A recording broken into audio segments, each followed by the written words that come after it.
those of you who were there in Sabbath school know a little bit of my background. I have a funny name, Grolimund. How's she going to do that? She actually did pretty good. Grolimund. Is that what you did? Yes. Very good. I'm impressed. I wonder whether anyone can guess where that name comes from. Germany. It's not, no one guesses when we go to no, it's not from Germany. Although, on my mother's side, they're all German. The Grolimund is my father's name. They're not German. So I have a lot of German in me. In fact, if you look at me, I reckon I look German. And some people would say I act like a stubborn German too. But where do you think Grolimund comes from? It's not Germany. Not Danish. And it's not Bulgarian. It's amazing how many people can't get this. In the country where my ancestors come from, Grolimund is the same in Australia as Smith. I went back to our home village, opened up the phone book. This is when they had phone books many years ago. And here in the phone book under G for Grolimund, there's just hundreds and hundreds of Grolimunds. Yet in Australia there's about 24 of us. And Lizzie, you're one of us now. Grolimund. No, not South Africa. I'll tell you how you say it in the original. It's Grolimund. Grolimund. It's not French. It is from one of the smallest countries in the world. Switzerland. Switzerland. It's Swiss. It's a pure Swiss name. My great-grandfather, Liska, my wife Liska and I have a lot of things in common. And her father, my grandfather, had the same name. He was called, an unfortunate name really, Adolf. Now this was before Adolf was born. Adolf Hitler was born. So this was a name back there that was quite familiar. And he we come from a little village outside of Basel in Switzerland. And we're very strong Catholic. My family were very strong Catholic.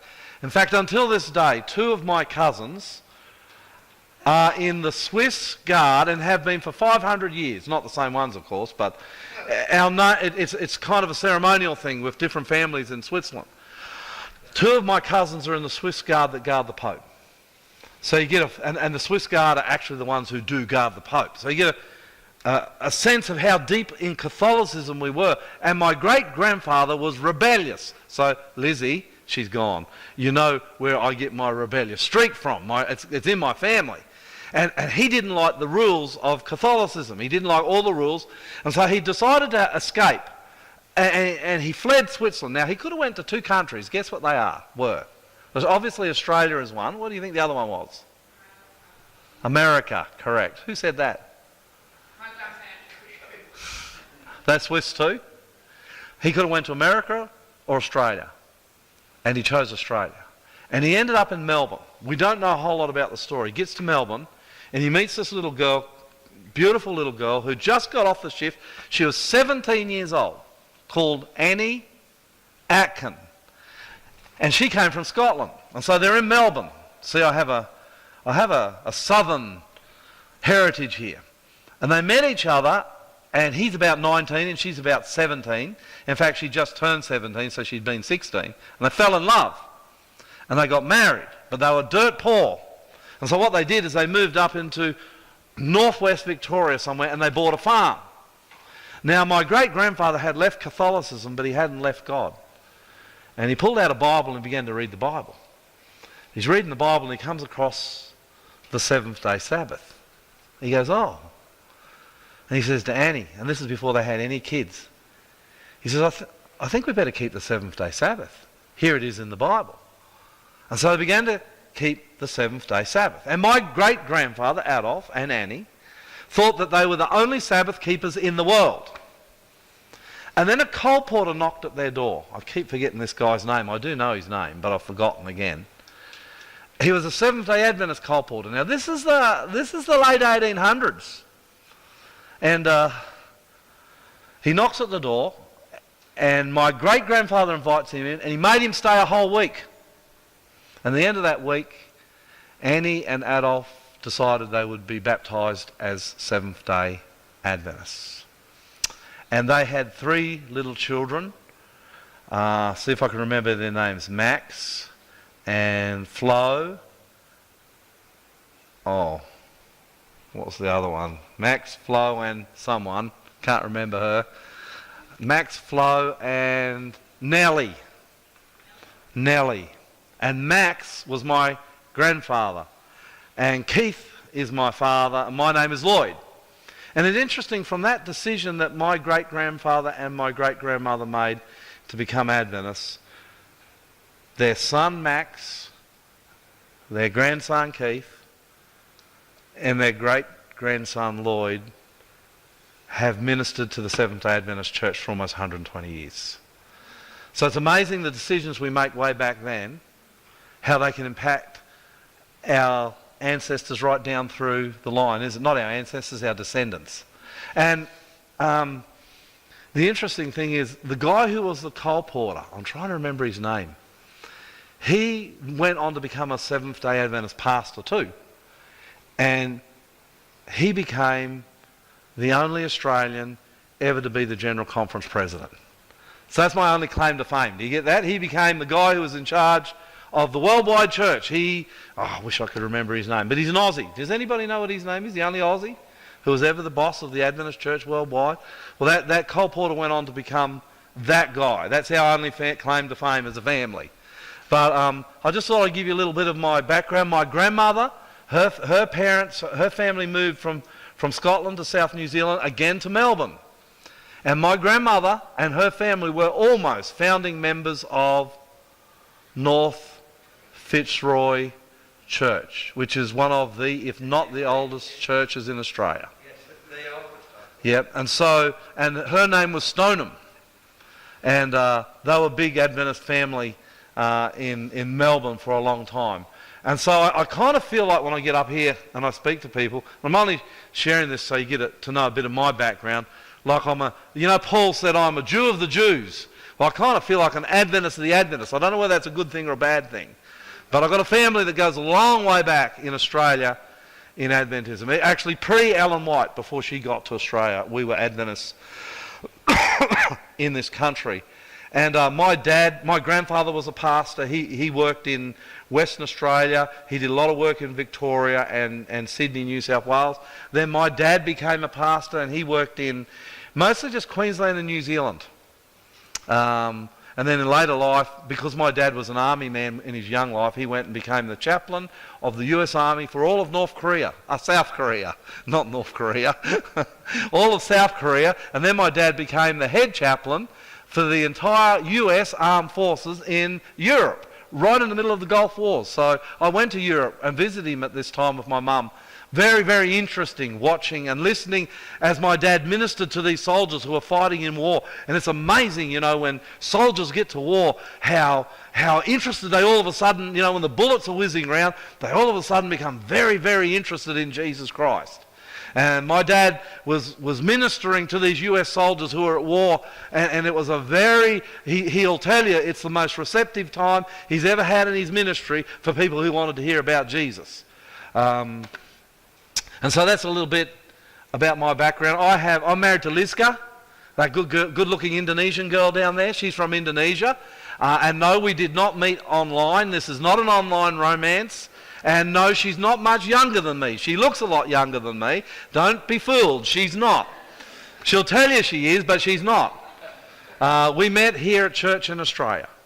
I think we went out for 5 or 6 years. We have 4 children, 2 daughters and 2 sons. The oldest is my daughter. She's 21. She's a nurse at the SAN. And then we have a 19-year-old son who's at university. He's doing business, but he's going to change to psychology. And then we have a daughter who's 16, 17 in a few weeks, and she's just gone into year 12. And then we have a little boy called Manny. I call him Mandela. And he's 12, year 6. He's going to be with me deep into my old age, that boy. But we have a very happy family, and we have a very happy life. We have 2 dogs that don't get on with each other. Lucky and Raja, both American Staffordshire. Don't come into my house and try and steal or rob from my house at night, because you'll get eaten alive by very big dogs.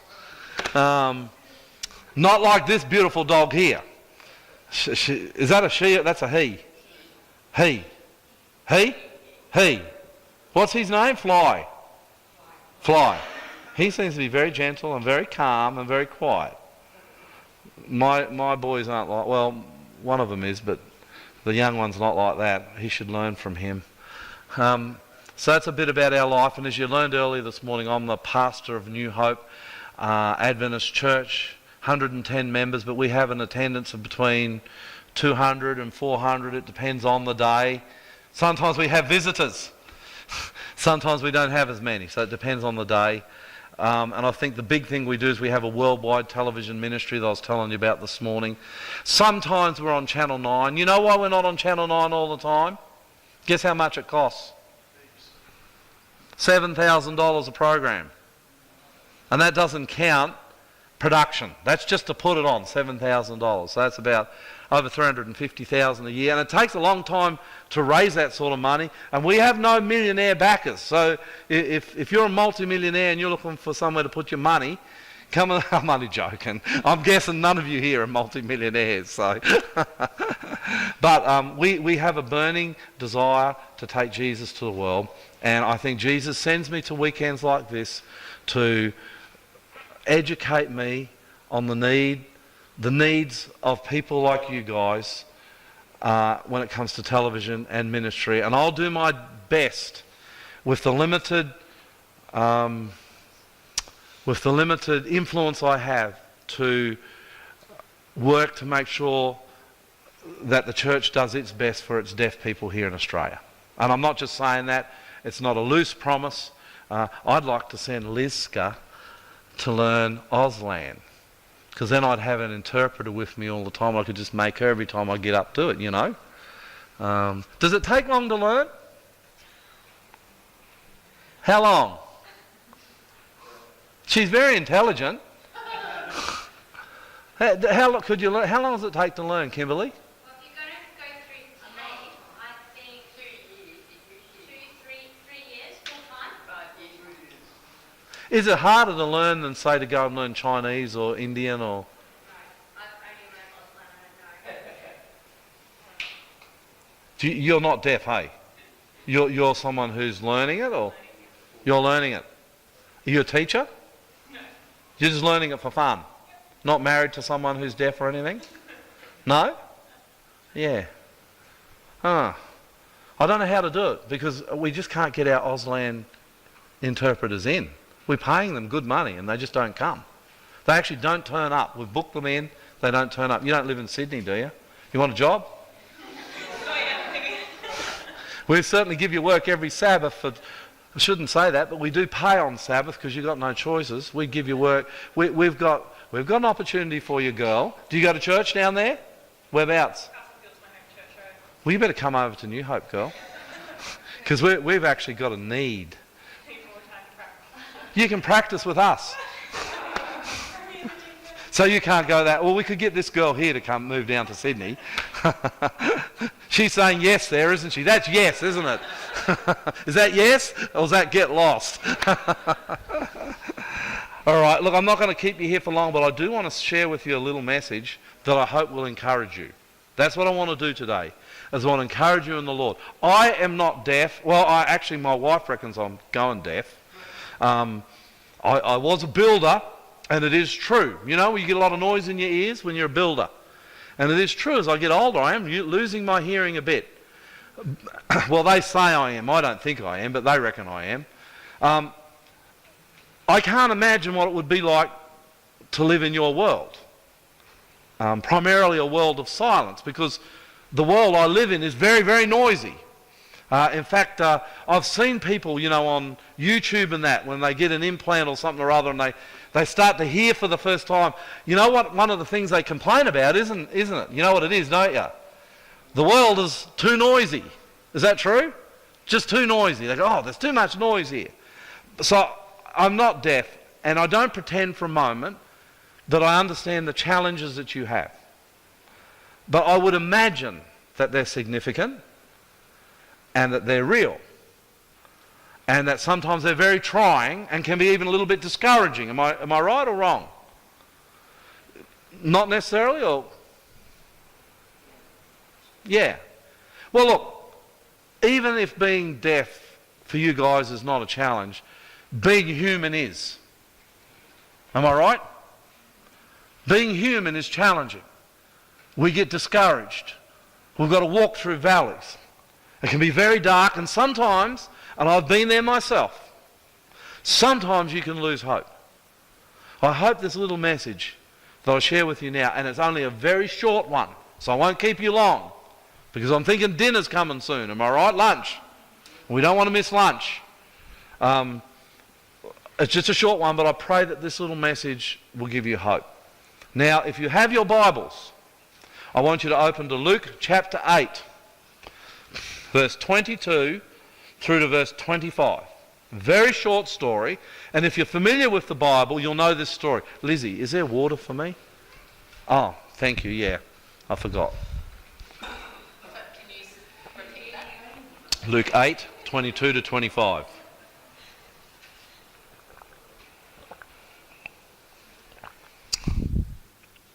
I'll read it straight through. One day Jesus said to his disciples, "Let's cross to the other side of the lake." So they got into a boat and started out. As they sailed across, Jesus settled down for a nap. But soon a fierce storm came down on the lake. The boat was filling with water and they were in real danger. Verse 24. The disciples went and woke him up, shouting, "Master, Master, we're going to drown." Excuse me. When Jesus woke up, he rebuked the wind and the raging waves, and suddenly the storm stopped and all was calm. And then he asked them, "Where is your faith?" And the disciples were terrified and amazed. "Who is this man?" they asked each other. "When he gives a command, even the wind and the waves obey him." Let me ask a question, and I want to answer by hand.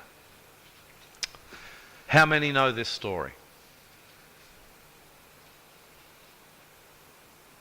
Okay, that's just about everybody. Let's look at it for a moment. I used to read this story when I was a little boy. My mum and dad, I grew up in a good Christian home. We would have worship morning and night, every day of the week. We were a family that opened the Sabbath with worship on Friday night. Some of my best memories, I grew up on a dairy farm. My dad milked 100 head of cows. He was also a lumberjack. We used to cut the trees selectively on the hills around our farm that he owned. It was a good life. I can remember as a small boy of 3 or 4, I'd go with Dad to milk the cows. I'd bring home a bucket of milk, of warm milk. Well, they never let you do this today. They'd say it's poison, but it never poisoned me. In fact, it did pretty good for me. Look at me. And I'd bring home a bucket of warm milk with cream on the top, direct from the cow. And I'd be holding the bucket, a little 3 or 4 year boy, in the ute while Dad drove along as carefully as he could, hoping desperately not to spill it. And I'd get that milk home and Mum would scoop the cream off the milk. And this is my background. I grew up on this farm for the first 5 or 6 years of my life. Is it any wonder that I went and I got older with Lizka and bought a farm, a little farm, because I'm a farm boy. And on that farm, my mum and dad morning and night would give us worship. They would lead us in worship. They would tell us these Bible stories. And this Bible story is one that I've known for a long time. But it wasn't until I grew up and started to really study the Bible that I got why Jesus put this story through the prophet Luke in the Bible. This is one of the most, for us who are struggling in life, this is one of the most important stories you'll ever read. And if you get this, it does not matter how dark the valley is, you will walk through it. The key to walking through the darkest valleys of discouragement is in this. Verse 22, let's look at it. One day Jesus said to his disciples, "Let's cross to the other side of the lake." So they got into a boat and started out. So Jesus just says to his disciples, it's been a busy day. I guess they're getting tired. Jesus definitely was. And Jesus said, "Look, let's get into this boat and go to the other side of the lake. I like boats. I come from a family, not only was my dad a farmer, he was a sailor. This is a part of my life my wife was never a part of, and she doesn't get this, but I am a sailor. I love boats. I was brought up in sailing boats. As a young man, my dad went out and bought a 26-foot hood sailing boat. And we loved to sail. My dad and I, when we really grew close in life, it's when we'd be out in our boat sailing. And Jesus, well, I don't know whether he loved boats, but he used them as transport, and he's going from one side of the lake to the other. And he says to the disciples, simple thing, he says, let's get in this boat, we're going to the other side. Okay, you with me? You got the story so far? I'm looking for you to nod your head and say yes. You got the story so far? Verse 23. As they sailed across, Jesus settled down for a nap. Well, Jesus was tired. But soon a fierce storm came down on the lake. The boat was filling with water and they were in real danger. And the disciples went and woke him up, shouting, Master, Master, we're going to drown. Now, I told you, what do I love? What do I love? I love boats. And if you love boats and if you love sailing, well, from time to time you're going to get in storms. I remember my dad first bought this 23-foot hood. It's a beautiful sailing boat. It's a little sailing boat, but it's a beauty. It's got a lead keel. It's what they call a little big boat. There's a guy right now who's sailing one of these hoods around the world. So they're a real seaworthy boat. They're solid in rough water and they give you great confidence. And this hood, it had a double bed, it had a toilet, it had a kitchen underneath. It was a little big boat. And we used to sail in it. Well, when my dad bought it, it was in the Brisbane River. And we had to take it from the Brisbane River down to Redland Bay, which is about 50 k's. Now, Moreton Bay, have you heard of Moreton Bay in Brisbane? It's very shallow. Very shallow. So when the storms come there, the waves are close together and they're very high. The particular day that Dad bought the boat and we decided to bring it from the Brisbane River down to Redland Bay, Victoria Point, that day we never checked the weather. Now Brisbane's good for its storms, and it was summer. And as we took the boat out, the river mouth, we looked up and we could see the black clouds. And I looked at Dad and he looked at me, and Dad said, I think we should go back. And I said, no, let's keep going. I was young, he was old. So we kept going. And we got caught in a storm in Moreton Bay. Remember, the bay is shallow.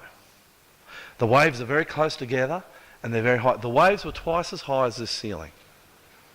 And for me it was very scary. And I was driving the boat. When the storm came, what do you think happened? I said to Dad, could you come and drive the boat, please? We ploughed into the storm for about an hour and we were just making no headway. And we said, well, we better turn around and go back. Now we were ploughing into the storm, into the face of the wind. When we turned around, we were going with the storm. You know, this little boat, oh, it's a beautiful boat, but it's just a little thing. With these huge waves, my dad's driving the boat and he's surfing the boat down these very, very scary down. He's surfing the boat down these huge, huge waves. You know what? You look at me, I'm a big man, big boy. I'm not easily scared. But this particular day, I was scared. And I remember coming into the mouth of the Brisbane River and go, oh, because I was serving the Lord. I said, thank you, Lord, for bringing us to safety. So I get what it's like. I get what it's like to be caught in a storm and scared.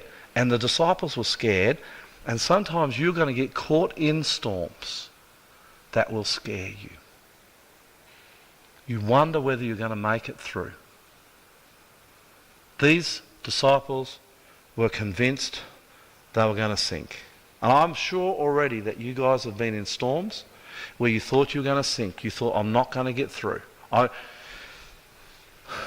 don't talk about it much anymore, but over a decade ago now, my wife, not this one, my first wife left me. I went through divorce. And it was the darkest, most discouraging time of my life. I was the senior pastor of Wahroonga. I had this worldwide television ministry. I felt ashamed that my marriage had broke down. My wife who left me, I loved her. I didn't want to lose her. It was the darkest time of my life, and I got caught in a storm I thought I'd never get out of. And I remember going out into my front yard one day as the sun was going down and looking up at the sky and saying, Lord, I cannot walk on any longer. Just take me now. Let me die. I love you. I'm saved by your grace and blood. Let me die and I'll meet you in the kingdom. That's how dark it got for me. And I never got suicidal. But I'll tell you this much, and this is the truth. I went into a place in my life. I went into a room in my life that if I had stayed there for too long, I could understand how someone could commit suicide. And that's the first time I ever experienced that in my life. So now when people are deeply discouraged and I'm ministering to and they're suicidal, I actually get it. Does that make sense? I get it. And most of us who live long enough are going to go through times like that which are deeply, deeply dark and terribly, terribly discouraging. And like the disciples who got caught in this storm, our storms are so fierce, the water's coming over the edge of our boat and we think we're going to sink. So the disciples went to Jesus. Master, we're going to drown. And when you are in your storm, if you get nothing else of what I say today, when you're in your storm, go to Jesus. Tell him you're about to drown. And what does he do? When Jesus woke up, he rebuked the wind and the raging waves, and suddenly the storm stopped and all was calm. So look, there's a simple message, but I'm about to challenge you in a minute. If you're in a storm, go to Jesus. And in his time, he will still the storm. Do you get that? Do you get that? If you're in a storm, go to Jesus, and in his time, he'll still the storm. I tell people, I know this from experience, no storm goes forever. No storm just keeps going and going and going. All storms end eventually.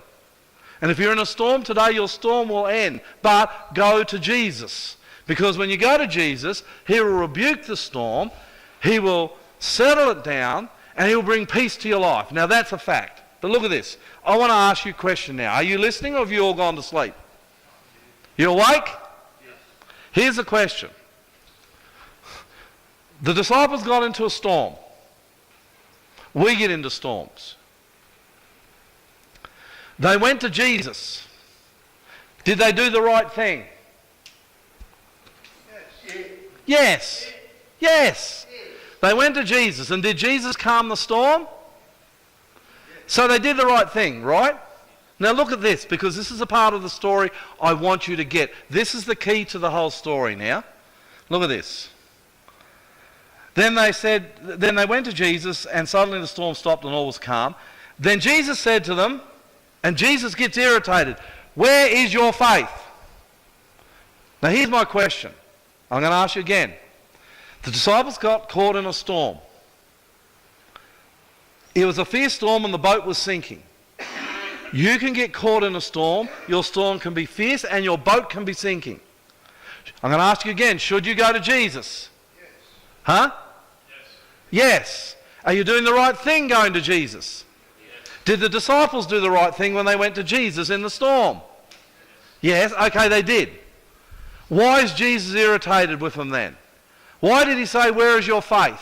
Did the disciples show faith in Jesus by even going to him? They did, didn't they? Because they went to him because they thought maybe he can fix the storm. So they actually showed faith by going to Jesus, and yet Jesus gets irritated with them and says to the disciples straight out, "Come on, you guys. What is wrong with you? Where is your faith?" Here's my question. Why did Jesus get irritated with them? Why? Why did Jesus get irritated with them? I'm asking. I want to hear. Why? But they went to him. You should go to Jesus. But they went to Jesus in the storm, and they say, "Calm the storm," and Jesus says, "Okay, I'll calm the storm," and he does. But after he calms the storm, they went to him. They didn't go to Satan. They didn't go to one of the others in the boat. They went to Jesus. And Jesus says, "Okay, I'll calm the storm." He calms the storm. Once he's calmed the storm, he turns around and he says, "But where is your faith?" What are you going to say, brother?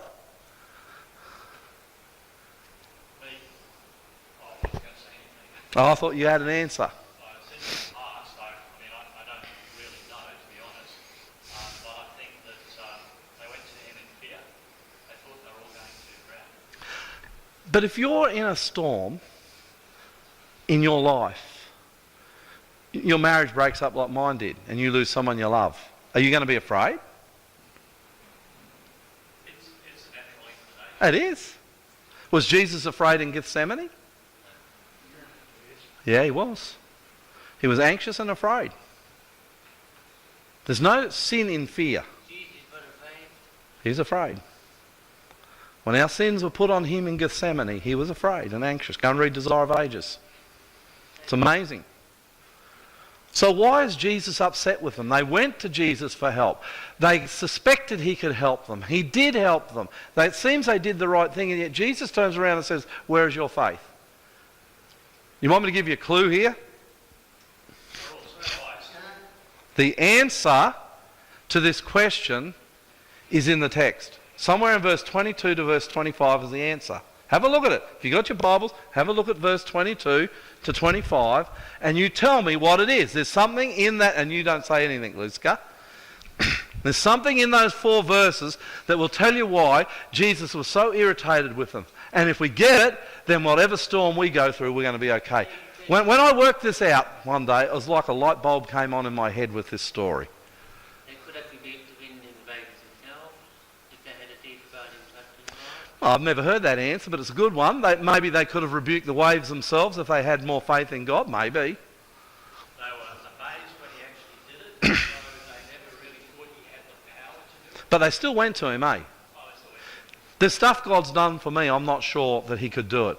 Man, when we had our television ministry, it cost us $350,000 on a church of 105 members. I had no idea how we as a church were going to pay for that. Scared, but we did it. God did it. Great stuff. That's another story. The question is, why is Jesus irritated? And the answer's in the Bible text. Somewhere between verse 22 and 25 you'll find the answer. Anyone? Have a guess. Seems as if they wanted to prove that he was the Lord, and when he did save them, did save them from drowning, they did say, he is surely the Lord. These are good answers. Is that answer in the text, though? No. I love you, mate. I'm looking. Yeah. I think verse 25 probably. They were terrified, amazed, and said, "Who is this man?" So I think that's why he was irritated. They actually didn't believe he could do it. A bit like Thomas. Hey, I think part of the answer is there, but it's not the exact problem. It is close to the problem. Do you know what I mean? It's close. They didn't trust him in the storm. Again, but where would you get that in the text? These answers are all that.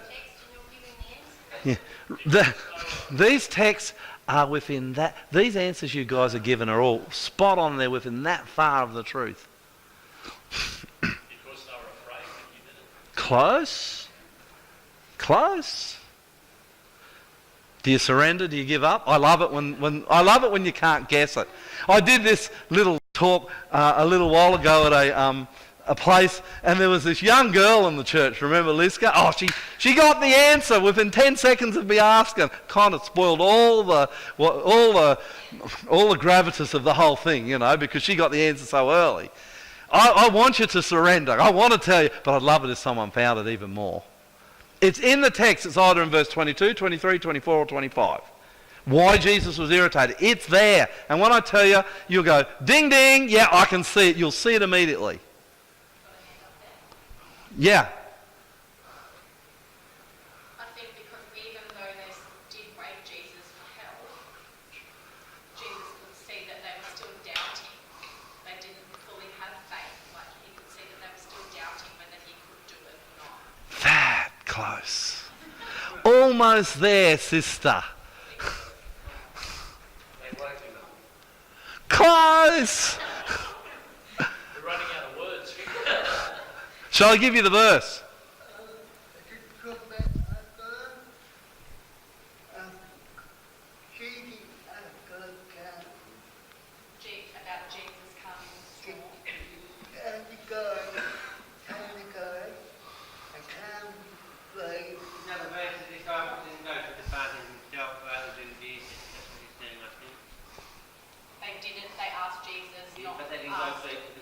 Oh, okay.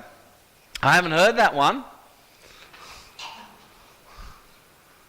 Close. You're all that close.